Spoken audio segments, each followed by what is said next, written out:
Hey, everybody, welcome to the Tobin Gregory Group Show, where we take 2 hours a day to discuss the most important questions of life, like what is the purpose of life? I'm just kidding. If it's your first time here, welcome. We spend no more than 15 minutes on average discussing things that are important, real estate related, mortgage related. So sports banner, sports talk. I'm Jake. I've got Craig here with me. Did you like that intro, Craig? I love the intro, and we do take 2 hours talking about stuff. It's just not with these people. Right. These people, we work it all out before we get here so that they're not completely bored. Right. Absolutely. Okay, brother, what's on the agenda today that you want to discuss? So I think today we need to talk a little bit about transparency with your mortgage brokers. We need to also talk a little bit about interest rates and the current state and the economy, and why, if the Fed reduces interest rates a half point, are we 1% higher on interest rates today since that announcement? But we're going to just dive right in here and talk a little bit about transparency. So I was having a conversation with another mortgage broker earlier in the day, and we're just talking about rates and things like that. And I'm saying where our rates are, and he's saying where his rates are. And I'm like, wow, how are your rates so much better?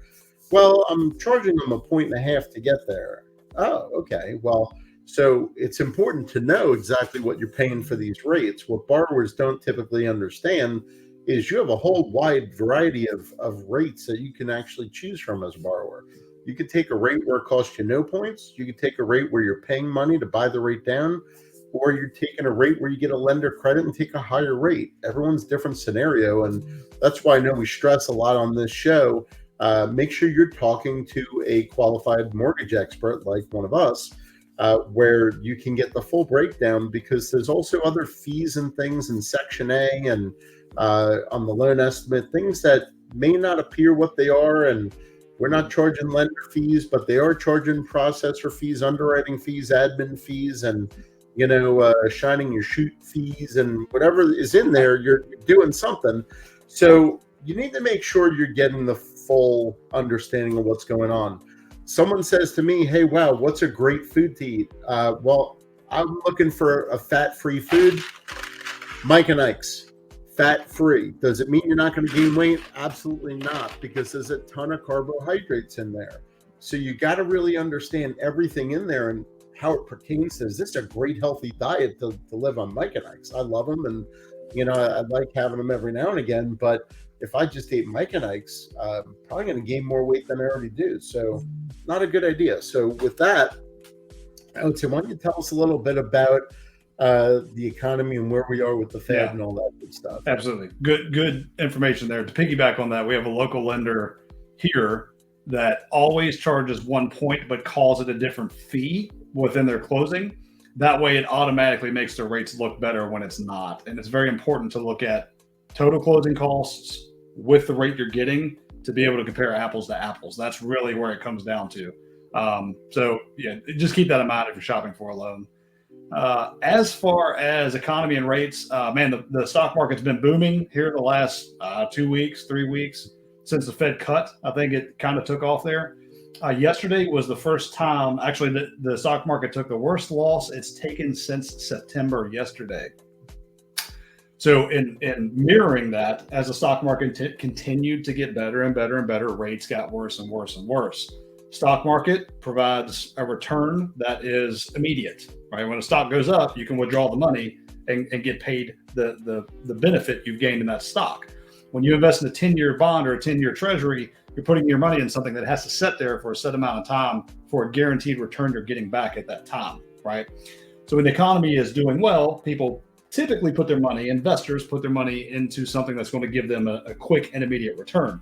When the long term looks like they're not going to get a quick return, they'll put it in something more secure like that 10-year treasury or MBSs, like the mortgage-backed securities, which is what mortgage rates are based off of.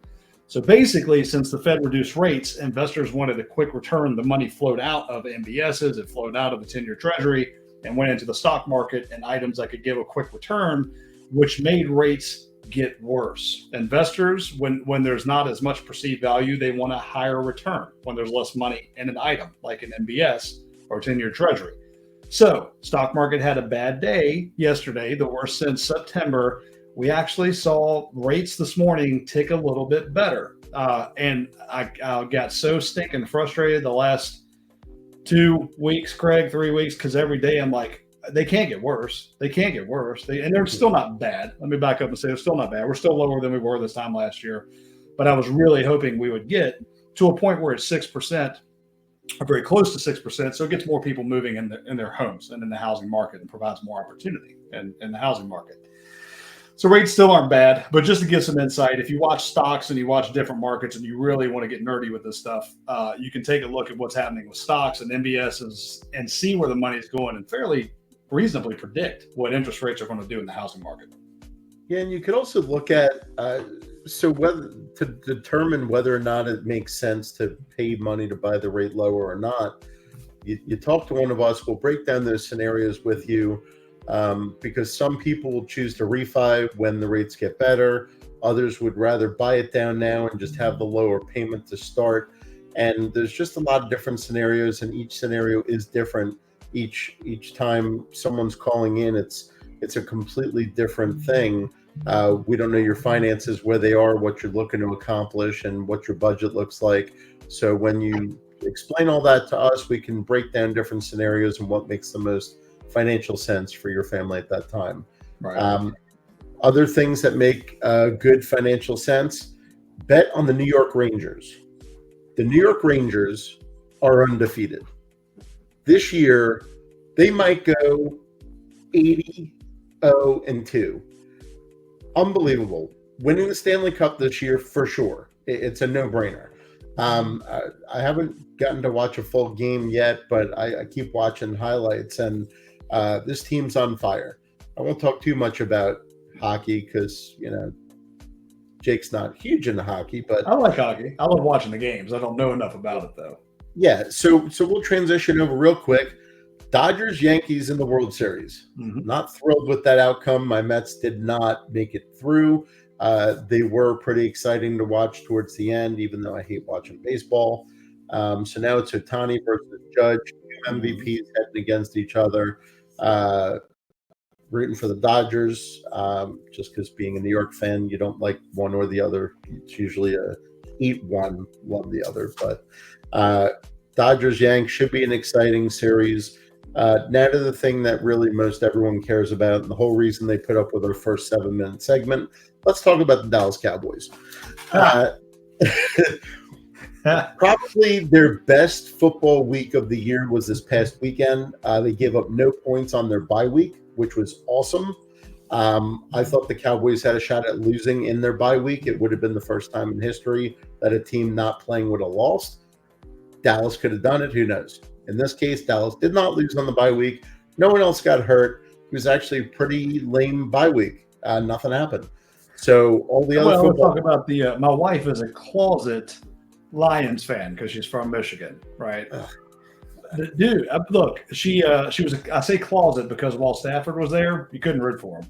They could win a game, but it always, the last 3 interceptions he threw of each game lost it for him, right? So it's fun to watch those guys. I root for underdogs a lot, so I like seeing Detroit do all right. So, all right, I like your wife a lot, but that takes it down a notch. It's not that I hate the Lions. Dan Campbell's just a little bit too arrogant of a head coach for me. I'm not a big fan of arrogant head coaches. I don't like Nick Sirianni. I don't like him. I didn't like Nick Saban. I know I'll get a lot of backlash for that. But I just don't like arrogant head coaches. And in this case, Campbell's just at the end of the game against Dallas, they're throwing all these trick plays. They're rubbing it in our face because they're sour because last year they lost to us in a controversial ending because they had linemen reported, but he didn't report, and 12 linemen went out and reported. It was a whole big to-do last year. So, they're taking advantage of a team that's decimated with injuries, and they're running trick plays to hook and ladders to offensive linemen, and stop. Don't do that. Steve Spurrier tried doing that in the NFL briefly when he was on the Redskins as a head coach, and he was trying to run his fancy, crazy college plays, and he learned very quickly it doesn't work in the NFL. So, come on, Dan Campbell, act like you've been there. I mean, you're not going to win the any kind of world championship going out there and beating up on decimated teams. We'll see what happens when, you got a big win against Minnesota. Great. Good for you. Still haven't won a Super Bowl. Yeah. And you sound salty, bro. So, All right. Hey, let's move on. So we picked up Omari. I like that. My team. Maybe it'll be a shot in the arm. Caught his first touchdown pass with the Bills. Once again, goes back to what the Cowboys are not doing.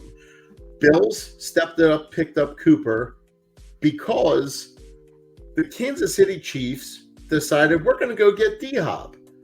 Hopkins is a great wide receiver because it's a good thing the undefeated Chiefs need more firepower since they lost Rice. They actually went out and picked someone up. Buffalo loses Diggs, they pick up Cooper. The Jets, I don't even know what's going on there because they pick up Devontae Adams, nothing changes. And actually, I saw a funny meme the other day where Devontae Adams did something that I don't know that anybody's ever done before, but within a 1 week span, his team on two different teams both lost to the Steelers. That's crazy. Loses to the Steelers and the Raiders, gets traded to the Jets. The next week, loses to the Steelers again. It's insane. So all these teams are going out there making a run, and my guy, Jared Jones, all in, going after nobody. I'm like, come on, man. Go get him. Seriously. Yeah. Well, good sports talk. I like that. I like how I like your passion around certain things. It's easy to get you riled up sometimes, man.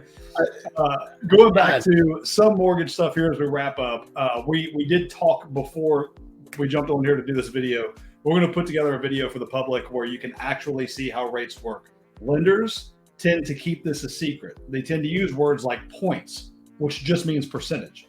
And it's job justification and it's confusion. And there's a lot of things behind it that a lot of lenders that I've come across and know will intentionally omit things so that they can just push things through and push things forward. So Craig and I are going to jump on and shoot a video. If you're watching YouTube, it's going to be linked here. If you're watching us on Facebook, you can scroll through our feed or go find us at Tobin Gregory Group on YouTube.